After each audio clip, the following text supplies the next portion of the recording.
So Paul looked back over all 3 of his missionary journeys, and he remembered someone whom he had met on his first journey in the city we talked about last Sunday in Lystra. And in Lystra there was a little boy who had been born in the strangest circumstances. His mother was a Jew, but his father was a Greek. And for that reason, this little boy would never be accepted by the established church of the day. He could never be a Jew. When his mother took him to the temple to have him blessed and circumcised according to custom, the priest would have put his hands up and said, "No," he said, "I cannot bless or circumcise this child. He is not really a Jew." In fact, they had a name for a child who was born outside of those relationships acceptable to the established church. This little boy would have been called a mamzer. And mamzer literally means a reject, defective, strange, and outsider. So in Lystra, you have this little boy growing up with a Jewish mom and a Greek father, rejected by the church, outcast by established society, but strangely enough, he is one of those people who is exposed to the Apostle Paul as a child when Paul first goes to Lystra, and he is converted to Christianity. And if you look at 2 Timothy 3 in the 11th verse, you will see that this little boy had witnessed the stoning of Paul in Lystra. Paul thought to himself, I remember how I was touched and changed when I saw Stephen willing to die for Christ. I wonder if that little boy back in Lystra, I wonder if he is still a Christian, if he still remembers the day when the people of Lystra tried to stone me to death, and I wonder if it made as deep an impression on him as Stephen made on me. So when it was time to choose a successor, Paul went back to Lystra and he began to search for that little boy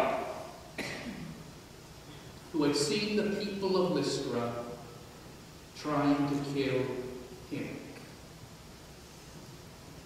And he was able to track him down, because Paul knew his mother, whose name was Eunice, and his grandmother, whose name was Lois, and he was able to scour the city until he found whom he thought was the boy.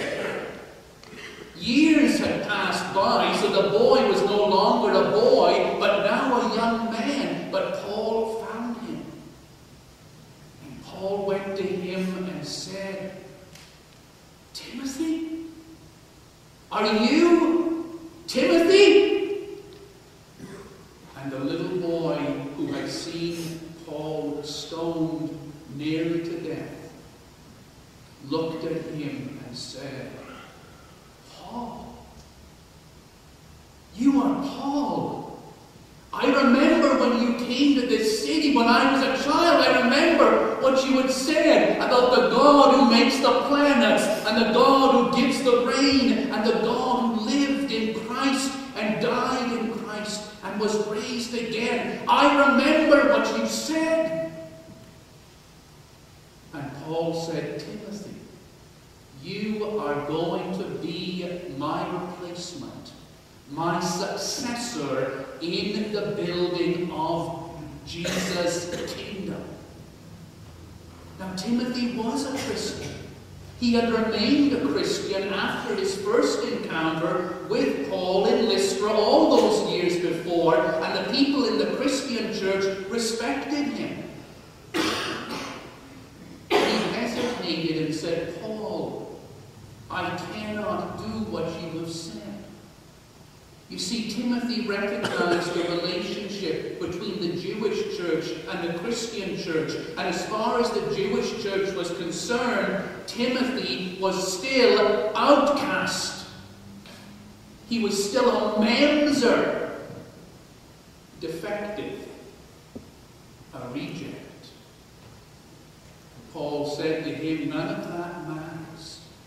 What matters is you know that the Christian faith is something that is worth dying for. And only a person who knows that can replace me. And you are that person. And Timothy said, I am too young.